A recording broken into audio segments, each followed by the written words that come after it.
साल 1996, जगह हैदराबाद का पुराना शहर यानी चार मीनार। यह वो दौर था जब इस इलाके से सांप्रदायिक तनाव की खबरें आम बात थी। ऐसे ही एक तनावपूर्ण माहौल के दौरान पुलिसिया गोली से एक नौजवान की मौत हो जाती है। इस खबर से इलाके के लोगों में गुस्सा था।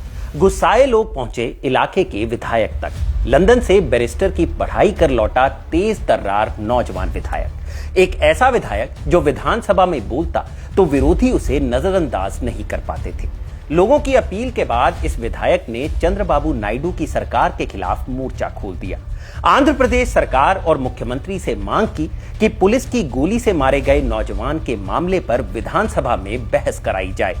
मुख्यमंत्री इस मांग पर राजी हो गए और इस बहस की तारीख तय हुई 12 दिसंबर 1996। इस तारीख को लेकर भी विवाद हो गया क्योंकि 11 दिसंबर 1996 को इस नौजवान विधायक की शादी थी। उसने इल्जाम लगाया कि जानबूझकर उसकी शादी के ठीक अगले दिन बहस की तारीख तय की गई है ताकि वो बहस में हिस्सा न ले सके।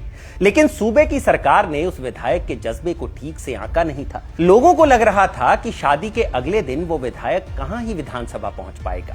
लेकिन ये कयास तब धरे के धरे रह गए जब शादी के ऐन बाद बहस के दिन उस विधायक ने ठीक 7 बजे पूरी तैयारी के साथ विधानसभा में कदम रखा और जोरदार भाषण दिया।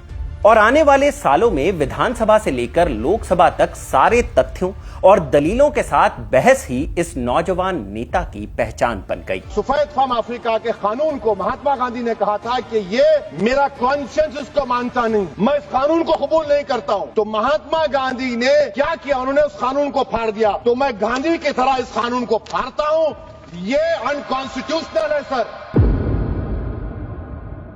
तो किस्सा के इस एपिसोड में आज कहानी ऑल इंडिया मजलिसे इत्तेहादुल मुस्लिमीन यानी AIMIM के प्रमुख और हैदराबाद से लगातार 5 बार के सांसद असदुद्दीन ओवैसी की, जिनके नेतृत्व में मजलिस सिर्फ हैदराबाद या तेलंगाना ही नहीं बल्कि महाराष्ट्र, बिहार, उत्तर प्रदेश समेत कई राज्यों में प्रभाव रखने वाली पार्टी बन गई। सुनाएंगे आपको कहानी हैदराबाद के इस लड़के की जिसकी पहली मोहब्बत राजनीति नहीं क्रिकेट थी। कैसे एक नेता का बेटा लंदन से लॉ की पढ़ाई करता है और फिर राजनीति में कदम रखता है। मजलिसे इत्तेहादुल मुस्लिमीन यानी MIM की कहानी भी सुनाएंगे जिस पर पाकिस्तान परस्त होने का तमगा चस्पा था। और फिर कैसे असदुद्दीन ओवैसी के दादा ने इसे AIMIM में तब्दील कर दिया। क्या है वो किस्सा जब ओवैसी के पिता सलाउद्दीन ओवैसी को अपनी वफादारी साबित करने के लिए हजारों की भीड़ के सामने कुरान हाथ में लेकर कसम खानी पड़ी। बात होगी उस लव मैरिज की जिसने ओवैसी के परिवार में दरार पैदा कर दी।